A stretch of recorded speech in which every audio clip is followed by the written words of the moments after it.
Autrefois abandonnées à cause des 2 décennies de conflits, les terres situées dans le nord de l'Ouganda attirent aujourd'hui les agriculteurs. Il y a encore quelques années, il était inimaginable de voir pousser des cultures sur ces vastes étendues pourtant fertiles. L'insécurité engendrée par plusieurs années de conflits empêchait les agriculteurs de faire un quelconque investissement. David Ojok est l'un des 70 000 agriculteurs de la région. Le rétablissement de la sécurité l'a poussé à investir dans ces terres. Nous étions autrefois traumatisés par la présence de Joseph Kony, mais cela fait longtemps que nous n'entendons plus parler de lui et il n'apparaît plus. Il était le gros problème qui nous empêchait de travailler tranquillement nos terres. Maintenant que nous nous sentons en sécurité, nous pouvons travailler sur nos champs pendant de longues heures, parfois jusqu'au coucher du soleil.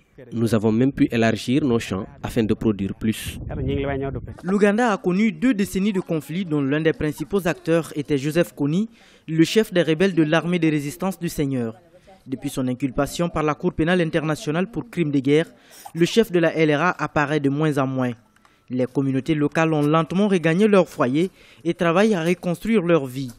Depuis 2003, de grandes entreprises ont investi dans la région et développent l'agro-industrie. Notre projection dans les 5 prochaines années est d'atteindre plus de 100 tonnes métriques parce que le sous-secteur est en pleine expansion. Il y a 2 ans, on ne comptait que 2 moulins dans la région. Mais au moment où nous vous parlons, cette petite ville possède plus de 28 usines. Elle a connu un énorme succès et la population profite bien de cet essor.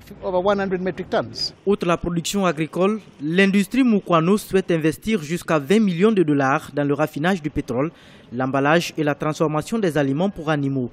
La fin du conflit en 2006 a favorisé le retour et l'épanouissement d'environ 2 millions de personnes dans la région.